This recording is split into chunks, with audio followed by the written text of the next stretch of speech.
Nyaata guyyaa borii kunoo akkanattan hojjechuu jalqabeera. Kun kobosadha.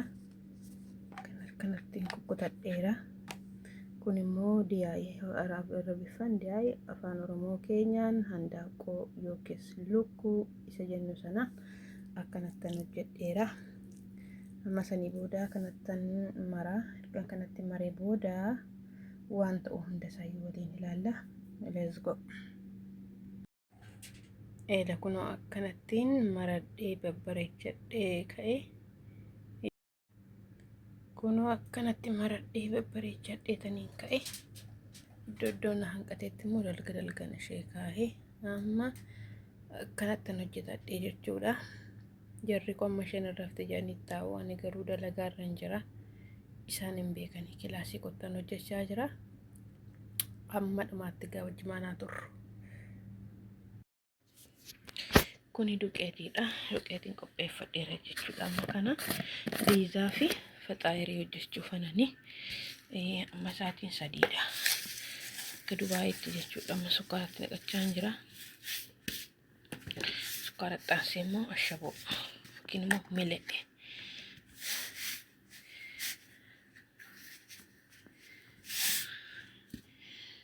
Xaansee irshoo. Sen itti aarsee hoo zayitiin itti naqadha.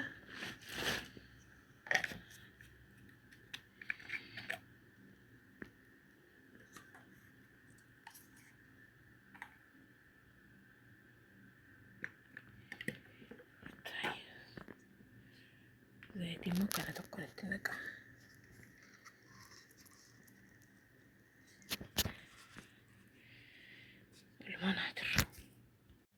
Kunoo akkanattan bukeeffadhee jira. Amma kunnaa bishaan yookiin immoo koof jedhutti akkanumatti tura. Tokkuma nama barbaachisa. Irree namaa nama kubsa.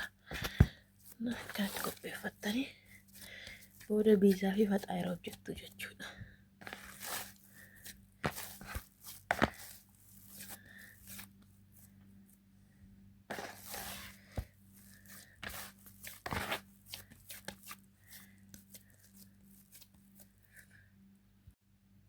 Lakuna amma kana bukeeffadhee xumuree kofoggaa jedhuun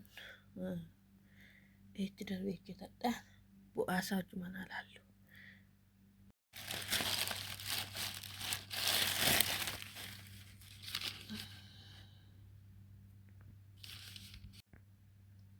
Kunoo amma bukaayee jira. Amma hojii koo eegaluu fananii kana booda faxaayirii fi biizaan dalagaa jechuudha kanarraa.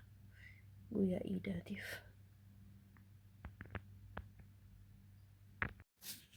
Asitti immoo jibina qopheeffadheera.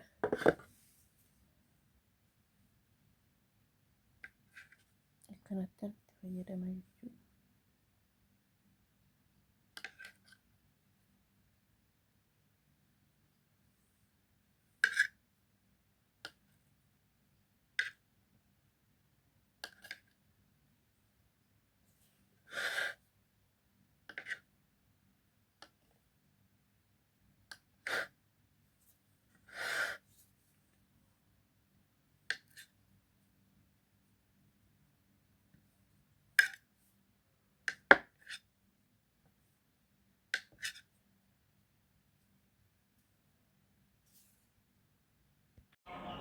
Kunoo biizaa koos akkanatti dalagadhee jira.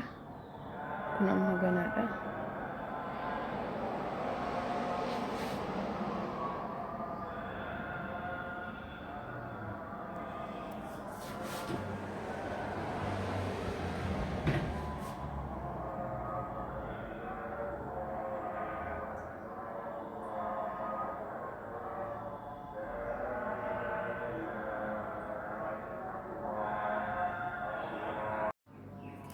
Akkanattan dalagadhee.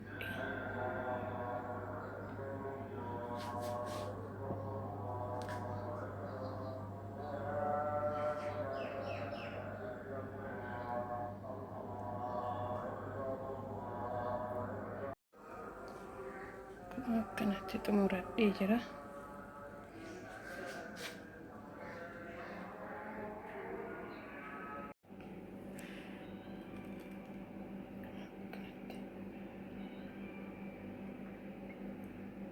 akkanattan dalagadhee jira.